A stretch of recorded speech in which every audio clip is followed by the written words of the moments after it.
Welcome to Dr. Amber Thornton's Know and Grow podcast, where you're never alone in navigating life's biggest moments and toughest lessons. Join me, Dr. Amber Thornton, clinical psychologist, mother of two, as I explore motherhood, parenting, relationships, career, mental health, and the ongoing journey of personal evolution. No, it doesn't stop. These conversations will absolutely make you laugh, may make you cry, will get you to reflect, but more importantly, you'll grow and we'll get to grow together. So I'm glad you're here and I hope that you'll come back. Tune in weekly for informative, thought-provoking, inspiring conversations right here with me. Hey, another episode of Dr. Amber's Know and Grow podcast. I hope everybody is doing well today.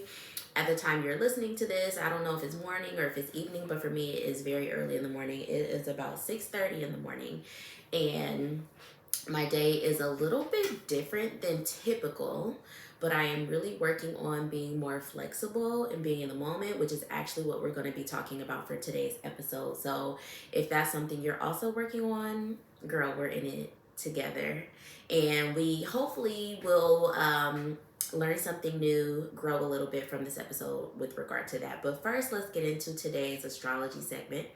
And as always, y'all, I go back and forth about what I want to talk about for this segment because there's so much to talk about. I recently got this astrology calendar. Y'all, I'm really, I kid you not, I'm going in deep when it comes to my passion and joy for astrology. But I got this calendar, and it basically has all of the transits, major and minor transits for 2024. And one of them that I knew was coming up was Pluto entering Aquarius. And so I know you're probably like, okay, what the hell is that? Trust me, I'm going to explain it to you in the very simplest way. As someone who probably doesn't know as much, or maybe you're also entering your journey, that's how I'm going to explain it to you because I'm similar. I'm just learning, right? So something that is coming up that I think you should be aware of is Pluto entering Aquarius. And so, brief overview with when it comes to astrology, not only are there signs, but we also pay attention to the planets and then the houses of your birth chart, right? So Pluto, let's talk about Pluto. Pluto is, one of those planets who, I don't know if we even consider it a planet, but in astrology, we still consider it a planet. And Pluto represents death and rebirth, right? Whenever Pluto enters a sign or a house, you should expect that there's going to be some disruption, some destruction, but then with that process, there's going to be a rebirthing and then something new coming from it. So while Pluto can be a little scary, it also is basically signaling a new beginning after the ending of something. Funny enough, Scorpio, my sun sign, is ruled by Pluto and Mars. And so there's a lot of themes of death and rebirth when it comes to me and how I live my life. Anyways, y'all, I'm always evolving and I'm really embracing that. That's kind of what this podcast is about. So that's what Pluto represents, right? Pluto spends a lot of time in a sign at once. Pluto was previously in Capricorn and was there for like 15 years. So when Pluto was in Capricorn, there were a lot of things happening with regard to Capricornian themes. But then also, if you know your birth chart, go look where Capricorn is in your houses. We're not going to talk about the houses fully today, but I think it's important for you to know where these signs are in your birth chart, right? So previously, Pluto was in Capricorn for like 15 years, and now it's a big deal because Pluto is moving on January 20th, which, if you're listening to this currently, that was like 2 days ago, into Aquarius. So why is this significant? One is significant because Pluto doesn't move that often. And so what we anticipate is that there's going to be a shift in terms of the tone that Pluto sets for our society, but also for your life, right? To understand this, you also have to know the differences between Capricorn and Aquarius. If you know a Capricorn and you know an Aquarius, they're probably very different. Capricorn is very... think institutions, think structures, think fairness, think grounded, very earthy, right? Aquarius is quite the opposite. Very intellectual, very airy, very innovative, very new thinking, new age. Whereas Capricorn can sometimes feel more conservative, more traditional, right? So also when it comes to these themes, pay attention to where they are in your house. And I'm going to use my houses as an example. And then I want you all to go back to your houses in your birth chart. Pluto was in Capricorn for the last 15 years. Capricorn is in my 10th house. The 10th house represents career. Yeah, it represents career. So when I think about that theme of death, rebirth, setting down like the foundation, structures, institutions, and I think about my career, that's literally all I've been doing for the last 15 years, y'all. I have been in graduate school laying the foundation for my career as a psychologist for the last 15 years and going through the birth and rebirth and the death of that cycle. And so it makes a lot of sense for me. Pluto was in my 10th house in Capricorn doing that work for me for the last 15 years, and now here I am. And so for me, it moving to a new house and a new sign is a signaling of, you know, what you've been working on for the last 15 years in terms of setting your career and establishing it. There's a completion here. Now we get to move on to something else, which is exciting, right? So for me, Aquarius is in my 11th house. 11th house represents social networks. It represents friend communities, friend groups, social groups, and your connection to those groups. And so for me, what I'm anticipating for the next 20 some years, because Pluto is going to be in Aquarius for the next 20 years. So really, again, go to your birth chart, figure out where is Aquarius and what house is Aquarius in. That's where Pluto's going to be fucking some shit up or rebirthing some shit in your life for the next 20 years. So for me, that's the area of, again, social networks, social communities, friend communities. I'm anticipating that there's going to be some shifts when it comes to how my relationship with social networks, with friend groups, with social groups. I'm wondering if there's going to be some changes with regard to my friendship circles. I'm wondering if there's going to be some changes with regard to how I'm showing up online and social networking. Remember, Aquarius is also super innovative, and so we often think about the internet when we think about Aquarius. And so I'm wondering if there's something that's going to be happening with regard to how my life is online in my social networks, how I'm networking, my relationship with social communities. My hope is that it just gets bigger because I'm doing this. So think about that. Go to your birth charts, figure all this stuff out for yourself, and let me know how it's landing for you. Okay, I hope you enjoyed that segment for today. I hope it gave you something to think about.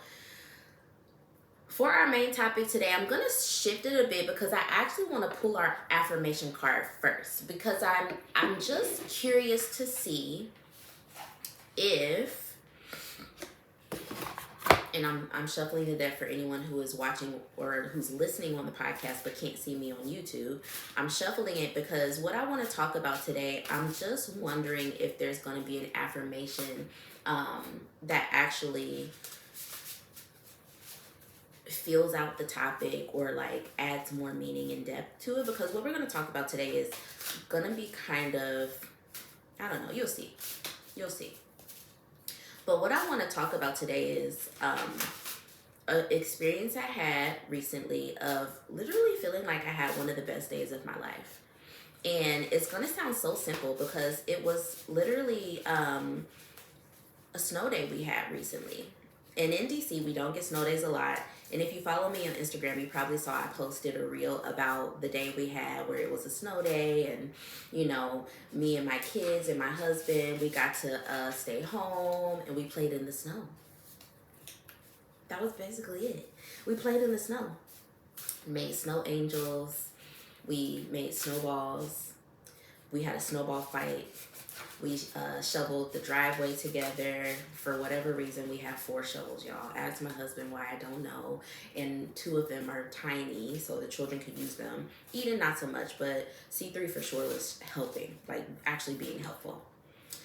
We also shoveled my neighbor's walkway, and that felt really good to just, do something for them because they always are looking out for us because we're a family with small kids. And it just was like so many pieces just fell together perfectly that day, and it truly felt like one of the best days of my life. And so I want to talk about that day, but I also am pulling 5 thoughts or considerations, reflection about that day, that I believe helped make it one of the best days of my life. And I'm hoping that you can take those 5 things and think about them for your life, and hopefully it'll help you also make one of the best days of your life. So I'm going to pull this card.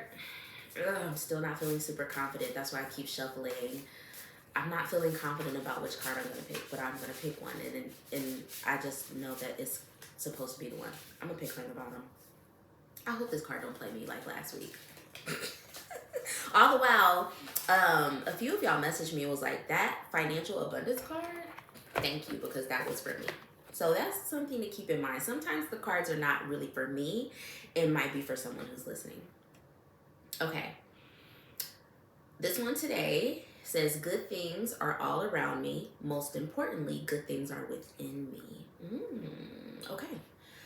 I think we can interweave this into the topic for today. Good things are all around me. Most importantly, good things are within me. Let's do it. I'm going to read it one more time. Good things are all around me. Most importantly, good things are within me. I love it. So let me tell you all about this day. And I got my phone here because I wrote down the notes that I want to talk about, the things that I think help make this day the best day of my life. So we got a snow day in DC, in the DMV area. We rarely get snow days, but also when it comes to being in DC, because they don't get it often, we could get like 1 inch and everything shut down, okay? Me being from Ohio, that is mad annoying because I'm like, yo, there's no reason to shut down when back in my day, I used to walk to school in 10 feet of snow. Yes, that's an exaggeration, but that's how it feels. Either way, I've been living here for about 6 years now. I've gotten used to how things are going. And we finally had a snow day. And it was super special because my son, who is 4, has been asking about snow literally for the last 2 years. He's been wanting snow. He's been wanting the snow. He kept saying, on Christmas is gonna be snow, right? And I was just like, I don't know, baby. I don't think it will. But he finally got his snow. When I knew we were gonna have a snow day, I made the decision, which I don't typically do, to not go to work. I was like, I'm not going to work because this day just feels too special. My baby finally got his snow, and I want to see it. I want to be a part of it because I know that we don't, as a family, often get to just stop everything and play in the snow. So I woke up that morning and I set my intention to be this. I just want to be a mom today. That's all I want to do. I just want to be a mom. I just want to do mom things. I want to pretend as if I have nothing else going on and that this is the most important thing for me to do. And that's what I did. Granted, I still had a meeting or two, but they weren't that big of a deal. And I was actually supposed to record this podcast episode, but I pushed it to the next day. And I was like, I'm going to be a mom today. I'm going to just enjoy it. And let me backtrack a bit. That saying, that sentiment of, oh, just settle into motherhood, right? Just be a mom, just focus on the children, just focus on the family. I think we have to be super careful about that when we talk to women, and especially when we talk to women who are ambitious, women who are driven, women who are deeply connected to themselves, because first of all, we don't say that to men, even though we probably should. I think everybody should, consider like just settle into parenthood, and there will be a joy there because you're present, because you're connected. Of course, that's going to be joyful. But when we say it to women, there's this tone of like, that other stuff you were doing, that other stuff you want to do doesn't matter. So just be here. And on one hand, yes, hear what's in front of me, my kids and my family, probably one of the most important things in my life. But also it that sentiment of like, just be here, just be a mom, can be really dismissive, right? And so when I think about me and my life, yes, I do want to be here and I do want to be a mom and I do want to have these moments where I get to just focus on this. But I also want to focus on the book that I just wrote. I also want to focus on becoming an author that is well known in this world. I also want to focus on my private practice that gives me so much joy. I also want to record these podcast episodes because I love talking to you all and it adds so much meaning to my life, your life. We're connected here. There are a lot of things in my life that bring me joy, and motherhood and my family is only one of them. Only one of them, right?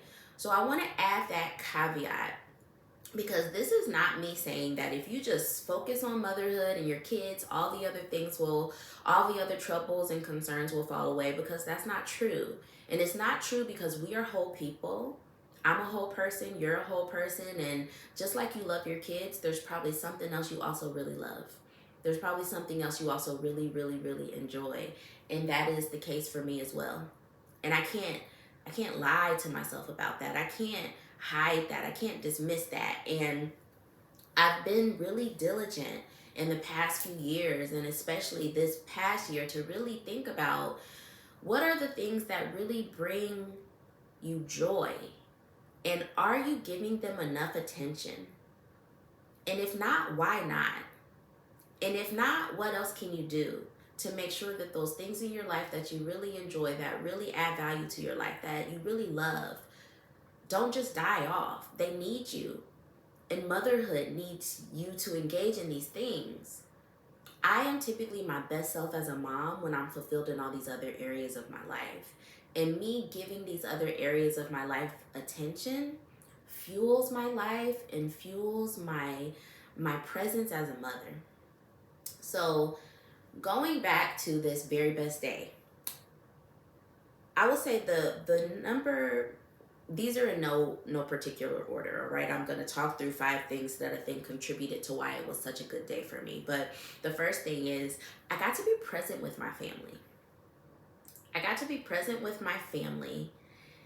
And whenever you are present with anything, whether it's your family, whether it's your work, whether it is eating, exercise, there is this experience of joy and satisfaction because of mindfulness. And that's just science. There's not really anything super magical about it, but like just presence period can be satisfying and fulfilling and joyful because your mind likes to focus on one thing. So when I set my intention to focus only on my family and my kids that morning, it allowed me to be so mindful. And when I was mindful with my kids and my family, I got to share enjoyment with them. I got to really see how beautiful it was to watch my son play in the snow, something that he had wanted to do for like 2 years, basically half of his life. He's been wanting this, and I'm so glad that I was mindful enough that day and present enough that day to feel the joy he felt and to be there with him and to also be a kid. Y'all, I got on the ground and made a snow angel, something I haven't done in maybe 10, maybe 20 years. And it felt so good because I was present. Number 2, one thing I think helped to make this such a good day was that I stopped caring about stuff that I made up in my mind about work. And what I mean by that is, you know, if you were like me, just making the decision to take off of work is always such a convoluted one. It's like, oh, I want to, but oh, I don't want to. Oh, fuck them people at work, but also, oh, I don't want to make them think I'm not showing up, or you know, it's all these like thoughts and these anxieties and worries about like, what does it mean for me to take a day off? What does it mean for me to not show up my 100% best at my job, right? Like, but what I've realized over the years is that a lot of those thoughts that I have about how I show up at work or my presence at work are literally all self-imposed. And it might be different for you, I don't know, but for me, nobody is saying any of that stuff to me at work. No one is even implying any of that stuff at work. So why do I care so much about my image at work and how I'm showing up at work and what do they say if I'm not there and what do they think of me and oh, but I really, girl, it's unnecessary. And everyone deserves to take a day off. We probably all, those of you listening to me, have a bank of PTO, a bank of sick days that you haven't even thought about because you're not giving yourself the grace and the rest and the present moments. You're not doing it enough for yourself. So I yesterday, that day, I told myself, stop it. If you want to stay here with your kids and your family today, do it. Take the day off and stop making up stuff about what you think people will say, what you think your boss will think, when really there's no evidence for that. There's no evidence for that. Yeah, they might have a thought. Yeah, they might have things they think, but no one's saying it to me. And if it's not being said to me, it's none of my business. And at this moment, I have no evidence to even believe that someone thinks negatively about how I'm showing up at work. It's all up here. It's all, I'm making it up. And so I decided to stop caring about that, but also stop pushing these self-imposed narratives on myself about what it means for me to not go to work when I would rather be home with my kids to play in the snow. The third thing that I think really helped to make this one of the best days of my life is some other work that I've been doing for myself, and I think that you will also benefit from, is I'm so much more regulated as a parent than I was a year ago.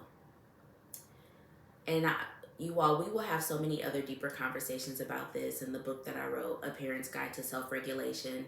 I recently got a YouTube comment on one of the episodes asking if I was going to share some chapters or excerpts from the book on here, and I actually do plan to.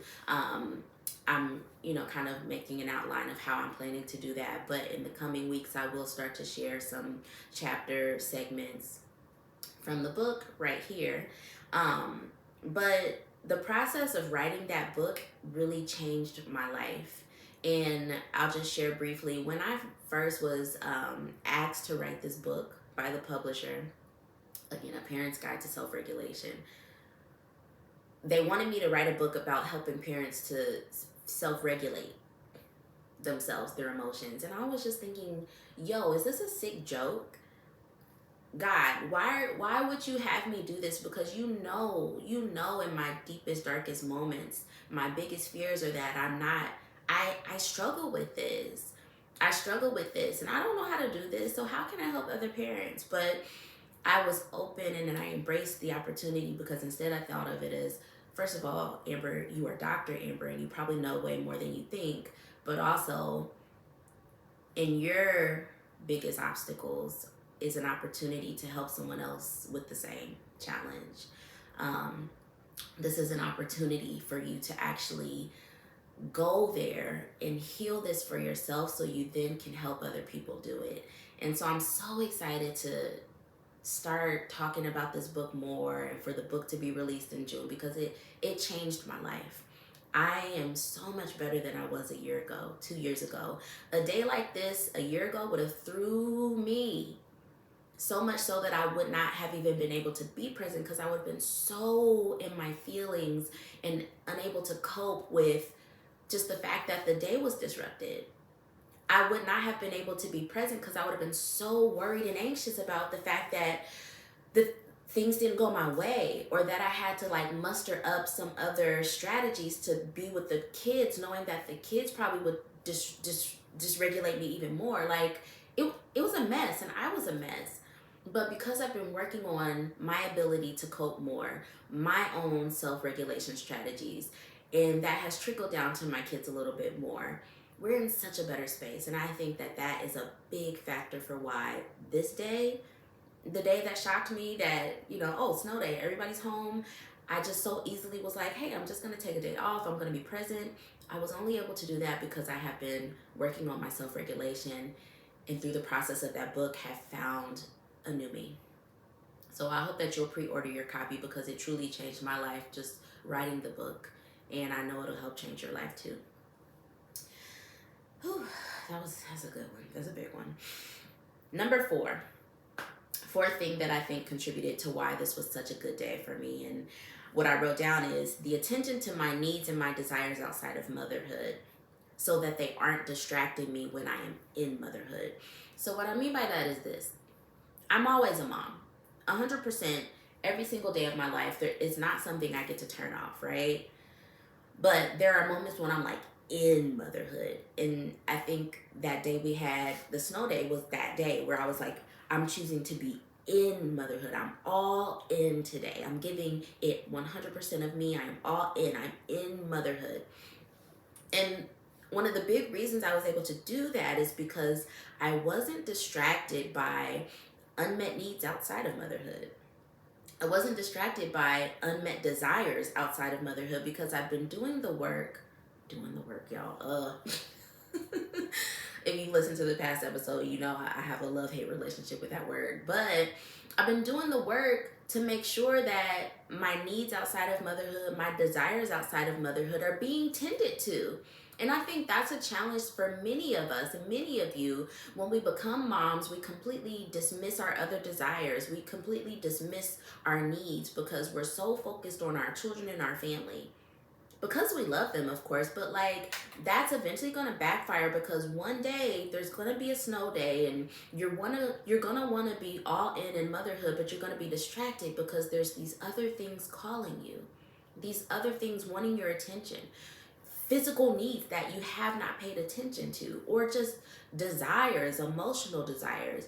We need to pay attention to those things throughout our lives, so that there can't be a day where it's like, okay, motherhood all in, and the other stuff, we're good back there because I've been paying attention to those all along the way, right? I've been doing the work to show up for myself. I've been doing the work to tend to my needs and work towards where I want to go in my career, and with my content creation and my physical body. Like, I've been paying attention to myself. I've been paying attention to my needs. I haven't been dismissing my desires. And so that allowed me to put them aside for a day so I could give my all to motherhood.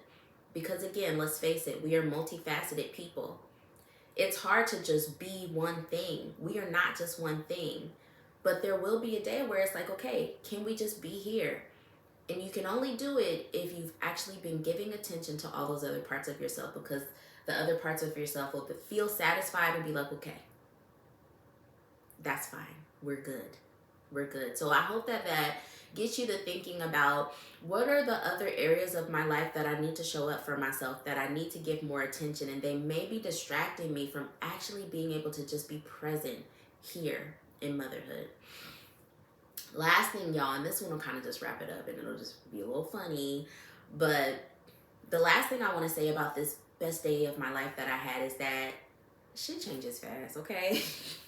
And I say that because I literally was like, that was the best day ever, and I was so proud of myself for being flexible and being able to just make these decisions very quickly, that I'm staying home, I'm gonna be a mom, I'm gonna just be in the moment, I'm gonna have fun, I'm gonna get on the ground. And I did all that. I literally didn't have a bad moment all day.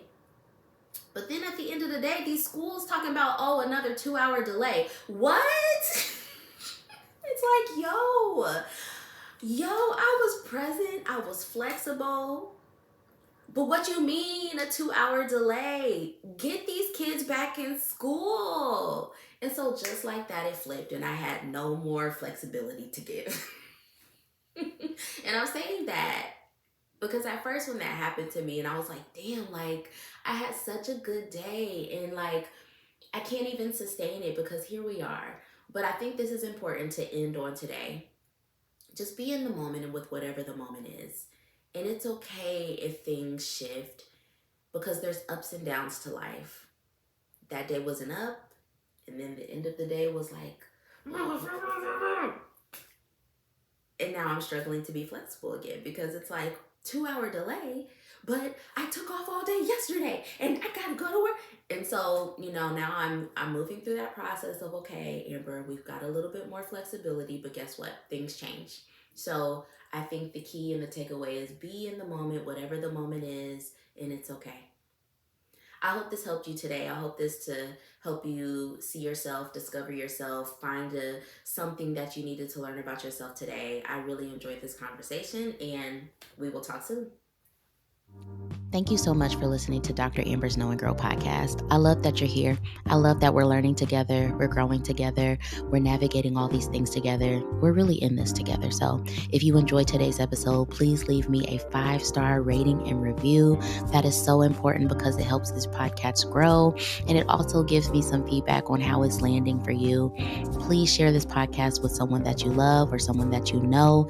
And don't forget to connect with me on social media at Dr. Amber Thornton. I'll talk to you soon.